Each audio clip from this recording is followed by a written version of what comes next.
Adapun aspek-aspek yang dinilai seperti ketersediaan air bersih, bagaimana fasilitas sanitasi seperti toilet dan WC ya, bagaimana pengelolaan sampahnya, bagaimana pembuangan air limbah atau disingkat dengan SPAL, bagaimana ventilasi dan pencahayaan ya, bagaimana kebersihan dan pengendalian vektor lalat, nyamuk dan tikus. Nah, itu adalah faktor penyebab penyakit dari lingkungan meng, mencemari dari lingkungan ke manusia. Seperti itu. Faktor pembawa penyakit dari lingkungan ke manusia. Lanjut ada komponen utama yaitu rumah sehat seperti ventilasi yang cukup, ya, pencahayaan yang baik, lantai dan dinding yang mudah dibersihkan. Lalu air bersih, seperti tersedianya air yang cukup, serta memenuhi syarat kesehatan.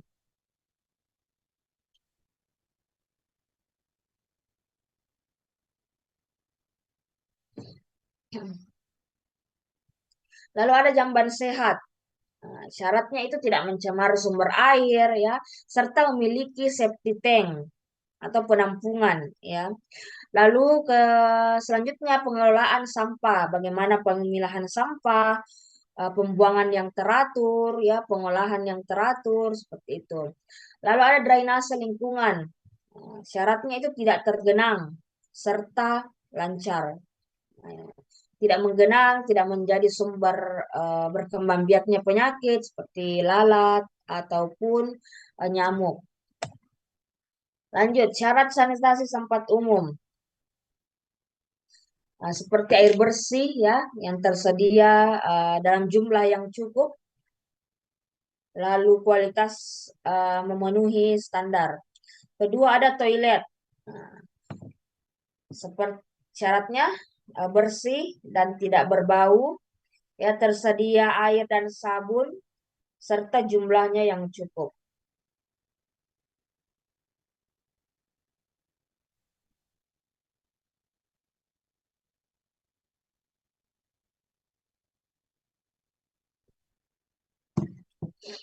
Lalu ada sampah seperti tempat sampah yang tertutup ya serta pengangkutan yang rutin. Lalu yang terakhir limbah cair. Syaratnya tidak mencemari lingkungan serta dialirkan ke saluran khusus.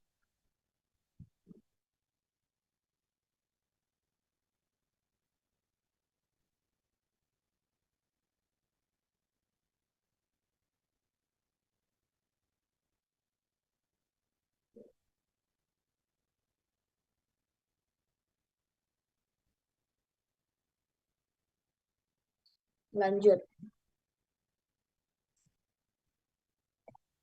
Permasalahan sanitasi permukiman. Jadi ada beberapa masalah jika kita tidak memperhatikan hygiene sanitasi tempat-tempat permukiman, tempat kita tinggal, ya, seperti kurangnya akses air bersih, ya, kebiasaan buang air sembarangan, itu masalah yang masih ada sampai sekarang.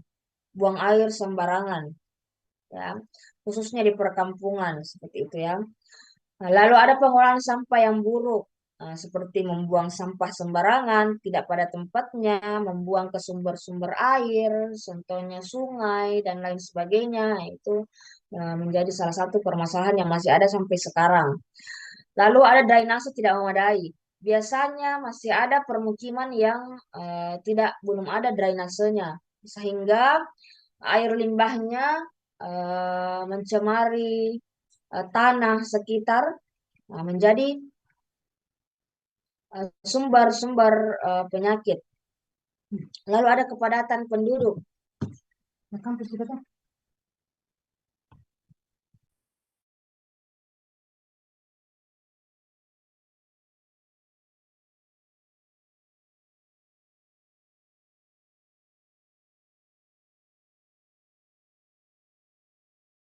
kepadatan penduduk tinggi. Jadi kepadatan penduduk tinggi juga itu menjadi salah satu permasalahan yang masih ada sampai sekarang. Ya, nah, kepadatan penduduk, ventilasi yang tidak memadai, ya, sehingga belum bisa dikatakan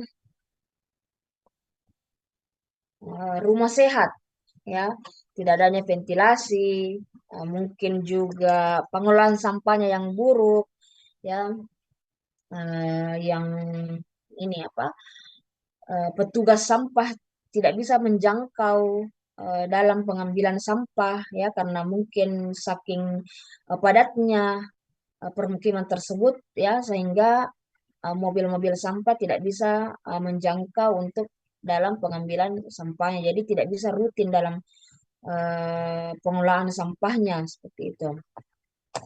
Lanjut, dampak sanitasi yang buruk. Adapun dampak-dampak ketika sanitasi baik itu di permukiman atau di tempat-tempat umum tidak dijaga dengan baik, ya, itu dapat menyebabkan berbagai macam penyakit, ya, seperti penyakit diare, ya, demam berdasar, infeksi kulit, serta penyakit berbasis lingkungan lainnya. Karena ketika sanitasi yang buruk, ya, ada pencemaran, banyaknya faktor di permukiman atau di tempat-tempat umum itu yang menjadi jembatan penyakit dari lingkungan ke manusia. Lanjut. Upaya perbaikan sanitasi, adapun berapa poin perbaikan-perbaikan terkait dengan sanitasi yang buruk. Yang pertama ada teknologi seperti pembangunan jamban sehat, yaitu seperti program-program pemerintah, ya, pembangunan jamban sehat, pembuatan ipal komunal, serta pengelolaan sampah 3R. Ada yang tahu apa itu singkatan dari 3R? Ada yang tahu apa itu 3R? Coba silahkan Ade. Hmm, Di sini Ibu, 3R itu eh, reduce, reuse, dan recycle Ibu. Ya, betul. Terima kasih Ade Fadila dari kelas B. Betul, jadi 3R itu adalah reuse, reduce, dan recycle. Jadi itu salah satu juga program pemerintah yang masih digalakkan sampai sekarang. Ya, anak-anakku juga kalau turun ke lingkungan, ke masyarakat, melakukan pengabdian masyarakat, itu biasa masih eh, digunakan sebagai edukasi kepada masyarakat seperti tentang terkait dengan pengelolaan sampah 3R ini. Bagaimana cara reuse, menggunakan kembali, reduce, dan recycle atau menggunakan kembali sampah-sampah bekas, ya, sehingga bisa bermanfaat kembali kepada masyarakat, ya, menghasilkan juga uang seperti itu. Lalu kedua ada edukasi. Edukasi bisa diberikan dalam bentuk contohnya bagaimana perilaku sanitasi berbasis masyarakat atau disingkat dengan STBM, serta adanya pengawasan dari Dinas Kesehatan kepada masyarakat atau lingkungan yang sanitasinya buruk, ya, setelah diberikan edukasi, diberikan misalnya pembangunan jamban sehat, edukasi pengolahan tadi sampah 3R, ya, itu masih terus diawasi bagaimana perkembangannya, apakah meningkat atau semakin buruk, apakah masyarakat bisa paham dengan edukasi yang sudah kita berikan atau adakah perubahan perilaku dari masyarakat ketika kita sudah datang memberikan bantuan, memberikan edukasi, apakah dipahami atau dijalankan program tersebut oleh masyarakat. Lalu ada kebijakan seperti program sanitasi berbasis masyarakat, serta tadi pengawasan lagi dari Dinas Kesehatan, serta ada aturan-aturan lain, kebijakan-kebijakan lain sesuai dengan permasalahan-permasalahan yang ada di masyarakat atau lingkungan. Jadi kebijakan itu dibuat setelah ada identifikasi masalah-masalah yang ada di masyarakat, ya, dianalisis, diidentifikasi, dianalisis, dan keluarlah kebijakan-kebijakan sesuai dengan masalah-masalah yang ada di masyarakat ataupun di lingkungan. Indikator sanitasi lingkungan seperti air bersih, ya, pemilikan jamban sehat, pengelolaan sampah dan bebas genangan air. Jadi bagaimana permukiman ataupun tempat-tempat umum bisa dikatakan bahwa mereka sudah memenuhi syarat dikatakan tempat sehat ya, tidak dapat menimbulkan penyakit dan sebagainya. Itu ada 4 poin yang harus dipenuhi seperti air, akses air bersih, ya, kepemilikan jamban sehat, jadi setiap rumah memiliki jamban sehat, ya.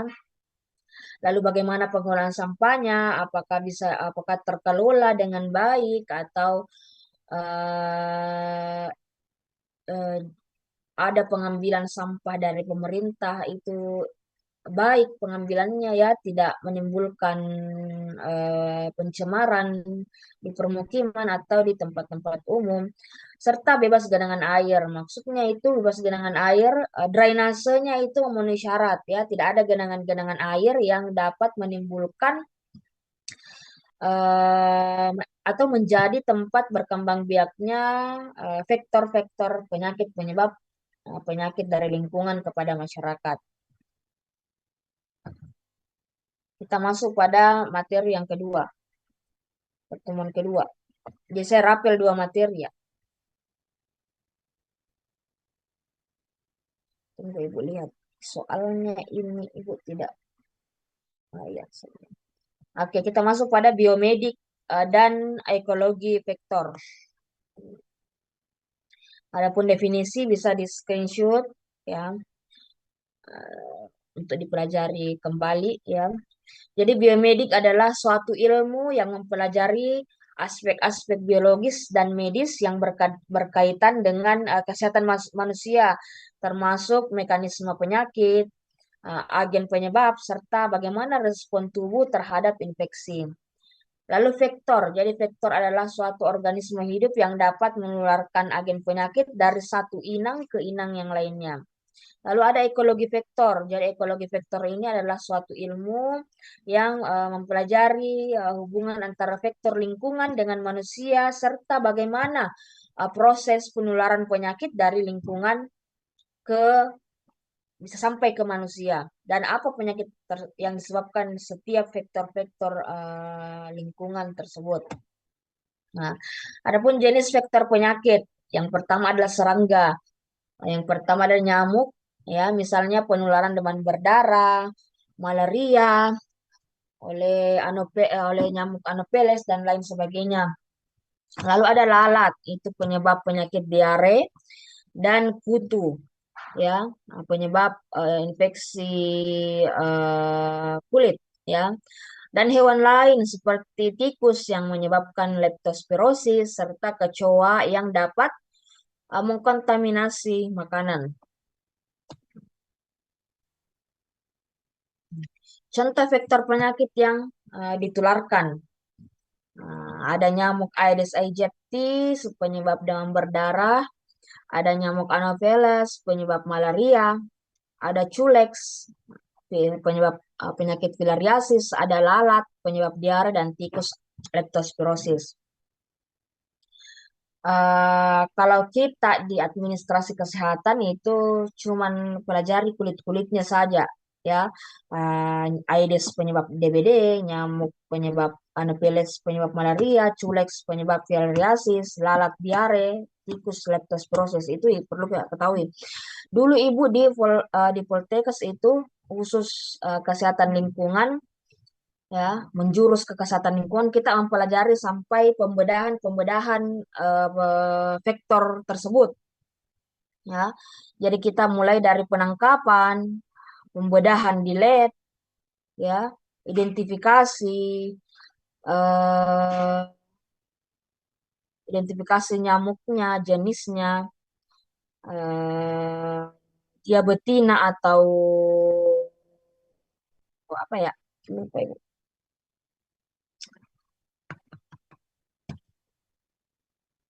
Sudah lama sekali jadi Ibu banyak-banyak lupa terkait materinya. Jadi tidak sampai pembedahan. Tikus pun kita bedah juga ya, untuk tahu apa jenis kelaminnya ya, untuk tahu jenisnya ya.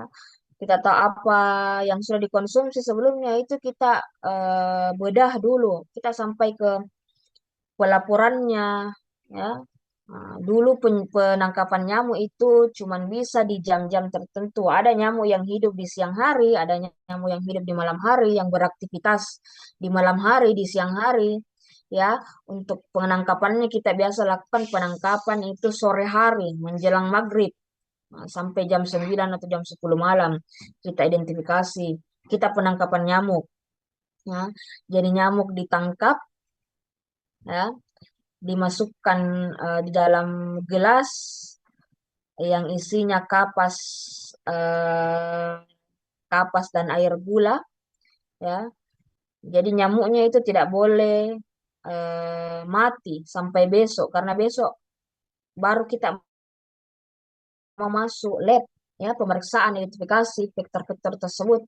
Nah, itu penangkapannya sangat-sangat susah juga ya, karena manual, diisap nyamuknya, dimasukkan ke tempat di wadah, lalu tidak boleh mati sampai besok, ya. Harus persyaratannya harus ada nyamuk 10 setiap kelompok, ya. Itu sangat-sangat sulit, banyak kendalanya juga. Tikus, penangkapan tikus dan lain sebagainya. Kita enak gini nak, karena kita pelajari kulit-kulitnya saja, tidak sampai melakukan penangkapan, pembedahan, penulisan laporan, sampai dengan eh, pemaparan, ya, dan lain sebagainya. Kita masuk pada konsep biomedik dalam penyakit vektor. Agen penyakit seperti virus, bakteri, dan parasit, inang atau host seperti manusia atau hewan perantara, ya, vektor pembawa penyakit disebut dengan vektor, ya. Lingkungan yaitu adalah faktor yang mendukung penularan. Nah, konsep ini dikenal sebagai segitiga epidemiologi antara host, agent, dan environment itu saling berhubungan, ada keterkaitan. Bagaimana virus yang hidup di lingkungan, ya, berinteraksi dengan vektor pembawa penyakit, lalu vektor pembawa penyakit membawa kepada hewan ataupun manusia, ya, itu dapat menyebabkan penyakit seperti DBD, diare, leptospirosis, dan lain sebagainya. Lanjut. Nah, ekologi vektor. Jadi faktor-faktor yang mempengaruhi ekologi vektor itu adalah lingkungan fisik seperti suhu, kelembaban, dan curah hujan. Kedua, ada lingkungan biologis seperti predator alami dan ketersediaan makanan. Lalu ketiga, ada lingkungan sosial seperti perilaku masyarakat, kepadatan penduduk, dan sanitasi lingkungan. Lalu kita masuk pada pengendalian vektor. Jadi ada beberapa usaha dalam pengendalian vektor. Ada 3 poin. Yang pertama ada fisik, seperti menguras tempat penampungan air, menutup wadah-wadah air, mengubur barang-barang bekas, ya. Tidak ada wadah-wadah yang dapat menjadi genangan air sehingga menjadi tempat berkembang biakannya vektor, ya. Lalu ada pengendalian bersifat kimia seperti insektisida serta larvasida.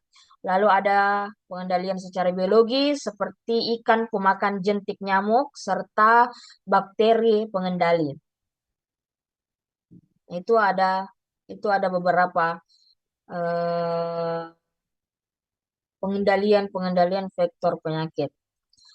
Prinsip pengendalian vektor terpadu dapat berbasis lingkungan, ya,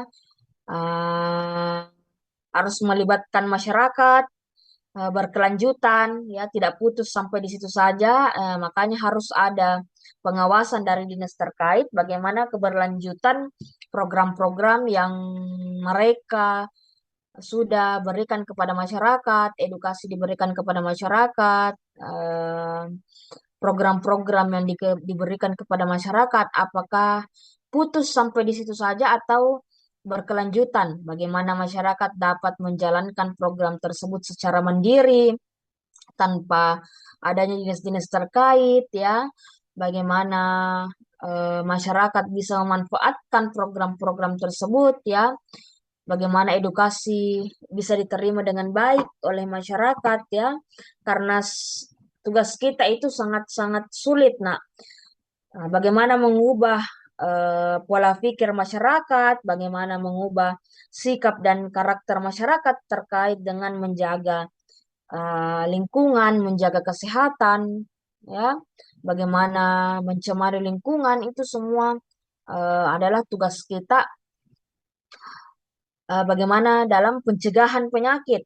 Nah, karena kalau sudah terjadi penyakit di masyarakat, di lingkungan, nah itu sudah bukan tugasnya kita, tapi sudah masuk ke arah medis, ya.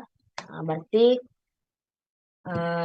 sudah tugasnya dokter, perawat, ya. Jadi kita tugas kita adalah bagaimana kita mencegah penyakit tidak terjadi di masyarakat seperti itu. Nah, bagaimana pengendalian vektor terpadu tersebut bisa berjalan dengan efektif dan aman, tidak merugikan masyarakat, tidak merugikan juga lingkungan, seperti itu. Dampak-dampak perubahan lingkungan seperti urbanisasi, peningkatan DBD, perubahan iklim, seperti perluasan habitat vektor, ya. Lalu sanitasi yang buruk, meningkatkan populasi vektor. Peran masyarakat. Peran masyarakat itu melaksanakan 3M+, ya, menjaga kebersihan lingkungan, menghindari gigitan vektor, dan lain sebagainya. Ada yang tahu singkatan 3M? Mungkin biasa dengar sebelumnya. Soalnya ini program lama yang masih terus diaplikasikan, diberikan kepada masyarakat. Tahu apa itu 3M?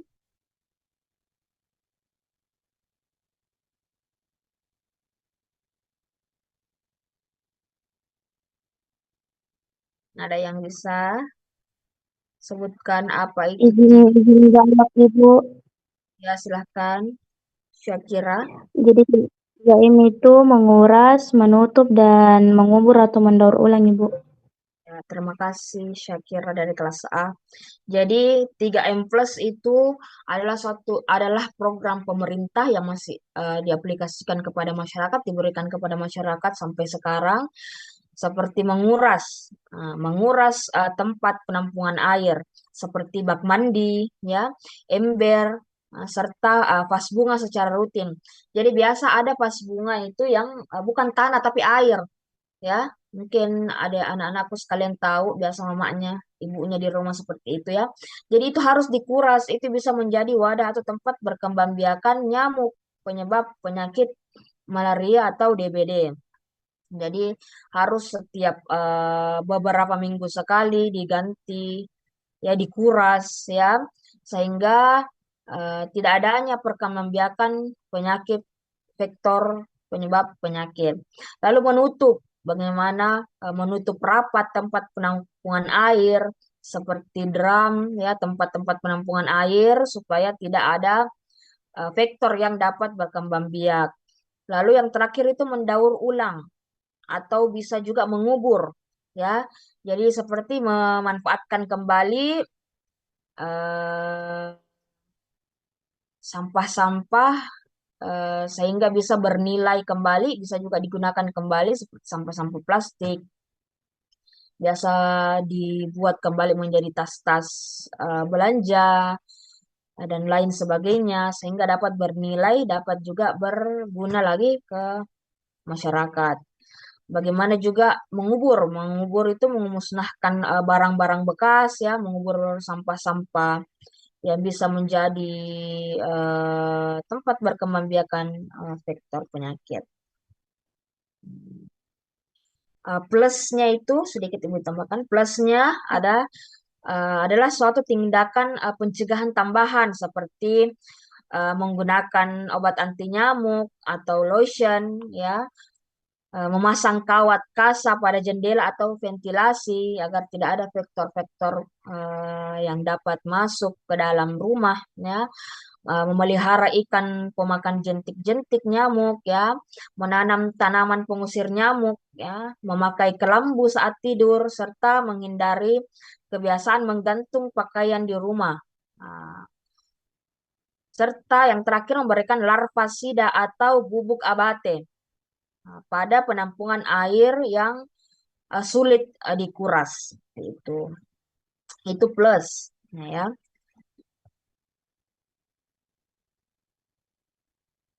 Sampai di situ.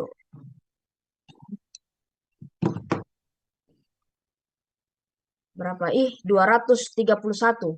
Berarti ada yang sementara Ibu menjelaskan baru bergabung, ya.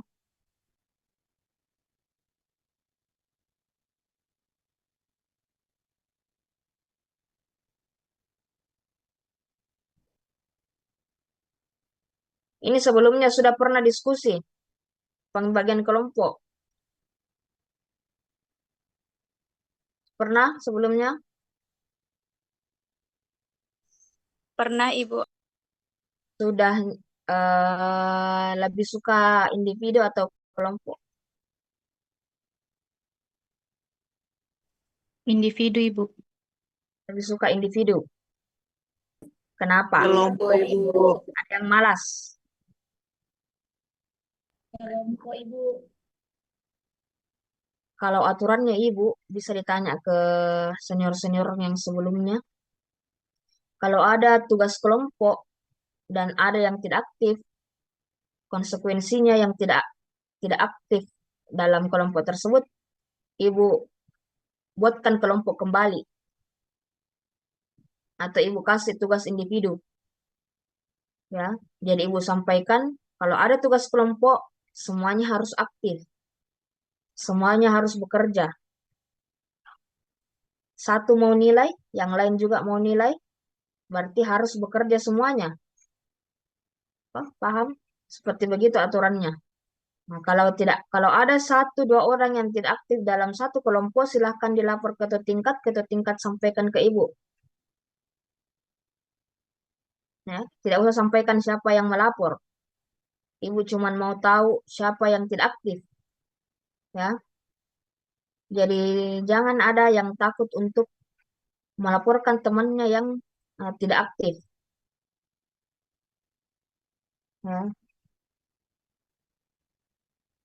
Nurfariza Herman di sampingmu. Ini perkuliahan, ya.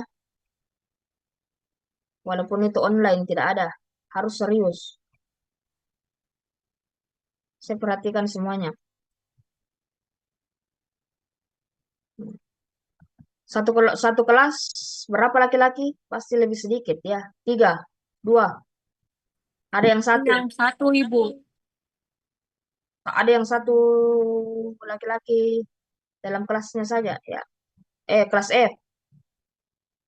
Yang lain lebih dari satu.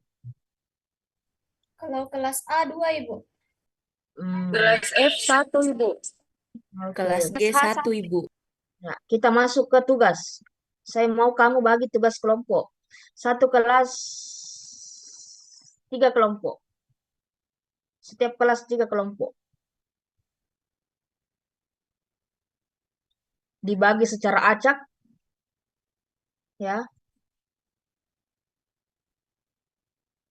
Jangan ada pilih-pilih kelompok, ya. Jadi ketua tingkat, ya, silahkan Syakira. Tidak ada yang harus rata pembagiannya. Jadi setiap kelas itu dibagi menjadi 3 kelompok. Setiap kelas ada Instagram kelasnya. Ada, Ibu. Ada Ibu. Ada, Ibu. Tugasnya, ya. Jadi tugasnya Ibu itu setiap kelompok ada 2 tugas. Yang pertama itu membuat poster. Sudah pernah membuat poster sebelumnya? Ibu. Iya, Ibu, sudah pernah. Posternya dibagikan di grup di Instagram kelas. Ditandai dosen pengampunya. Ya.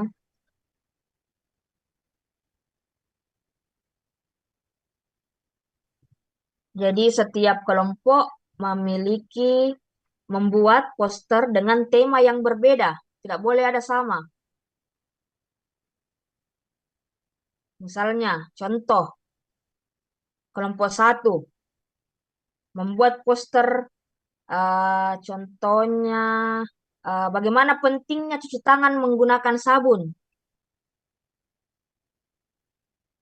Berarti kelompok 2 tidak boleh mengambil tema yang sama, 2 dan 3. Paham? Cari tema Paham, yang Ibu. lain. Paham, Ibu. Hmm, Ibu kasih contoh bagaimana pemilahan sampah. Ya, itu juga bisa jadi tema. Silakan kelompok yang mengambil, cepat ambil. Sudah 2 tema Ibu keluarkan. Bisa juga eh, sanitasi lingkungan yang sehat. Bagaimana sanitasi lingkungan sehat? Nah, itu sudah 3 tema. Yang lain cari. Jangan setiap kelas semua ini diambil 3. Ya, cari tema yang lain. Ya, dibuat poster. Diupload di sosial media kelasnya sesuai dengan nama kelompok dan kelasnya.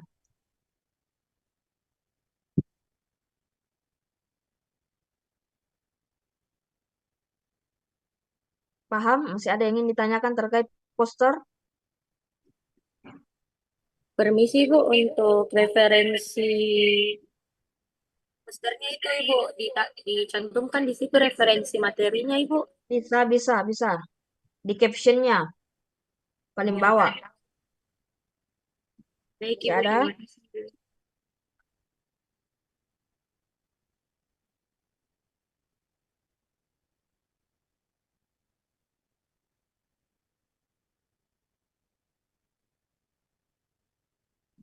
Masih ada? Itu dibuat, diupload. Tugas kedua.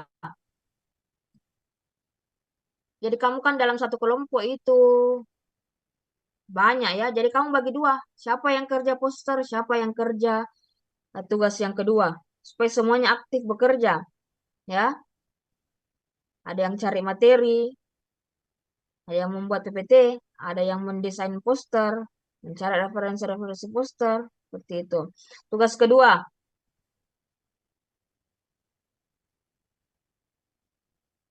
hmm, membuat laporan makalah ya beserta dengan PPT-nya. Minggu depan dipresentasikan.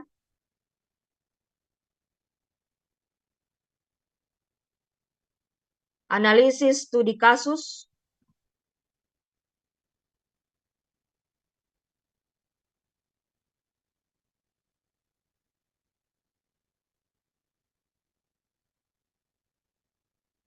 Hubungan sanitasi dengan penyakit.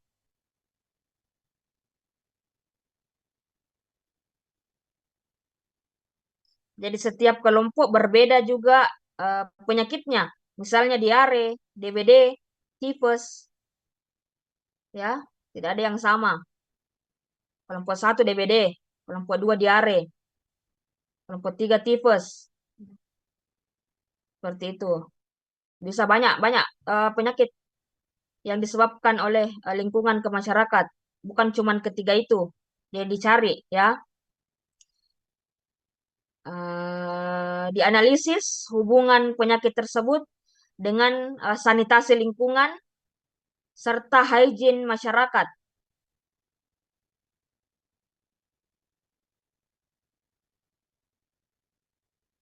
Menganalisis hubungan penyakit tersebut dengan sanitasi lingkungan serta hygiene masyarakat.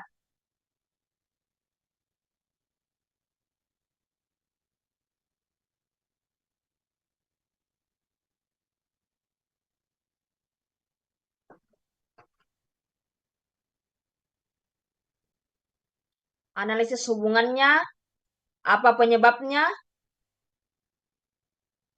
serta buat solusi pencegahan. Buat solusi pencegahannya.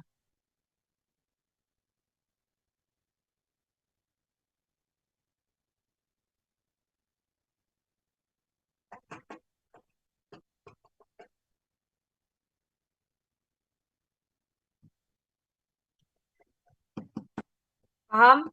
Ada mau ditanyakan? Ibu, tapi untuk tugas kedua Hmm. ada batas, ada ketentuan referensinya berapa, Ibu? Ketentuan referensinya, jurnalnya 5 tahun terakhir. 5 tahun terakhir. Jurnal 5 tahun terakhir. Maksimal 3.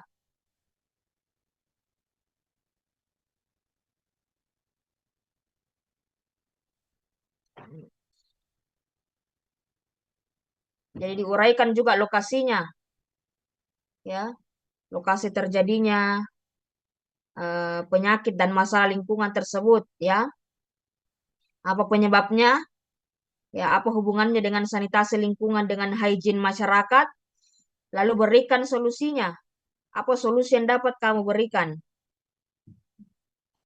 paham? PPT-nya, aturan PPT, tidak ada paragraf dalam PPT, yang ada cuman poin-poin. Jadi setiap anak-anakku sekalian yang dapat PPT, ya, setiap slide, ya, harus memahami setiap poin-poin yang akan dijelaskan. Paham?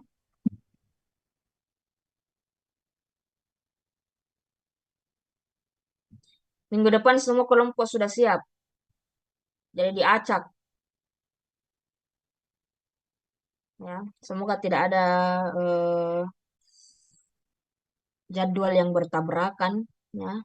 Karena itu juga kendalanya Ibu masuk minggu lalu karena jadwal bertabrakan. Apalagi ini ada 8 kelas, ya. Berbeda-beda hari, ya. Jadi nanti ketua tingkat penanggung jawab silahkan kirim ke Ibu eh, dari kelas A sampai kelas H. Ibu masuk hari apa? Kapan jadwalnya Ibu? Hari apa jadwalnya Ibu? Ya, supaya bisa Ibu cek juga sebelum sebelumnya supaya bisa di ini hari waktunya, ya. Hari dan jam. Hari apa, jam berapa Ibu masuk di kelasnya. Kelas A sampai kelas H. Ketua tingkatnya, ya.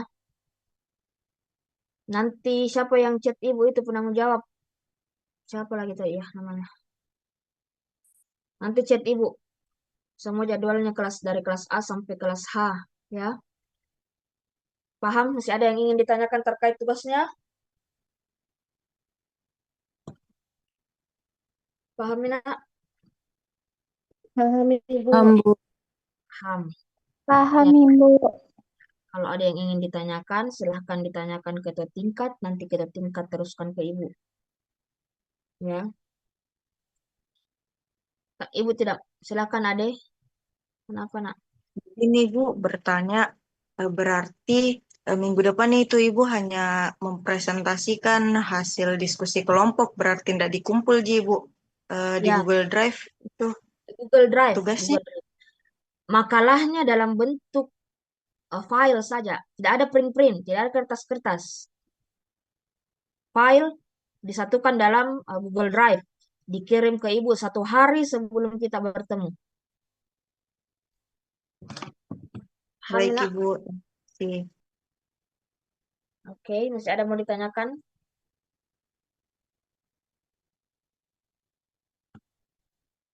Masih ada yang ingin ditanyakan? Jadi tidak ada makalah yang di print, semua dalam bentuk file, dikirim ke Google Drive 1 hari sebelum kita bertemu karena Ibu juga mau periksa makalahnya, ya. Seperti itu. Eh, Makalah dengan PPT. PPT-nya dalam di WA saja kirim kita tingkat. Makalahnya saja dalam Google Drive. Ya, masih ada yang ingin ditanyakan?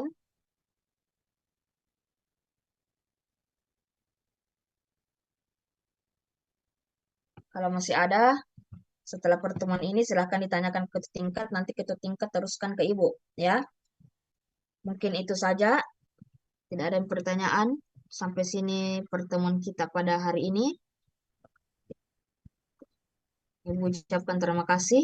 Ibu akhiri, wabillahi taufiq wal hidayah. Wassalamualaikum warahmatullahi wabarakatuh.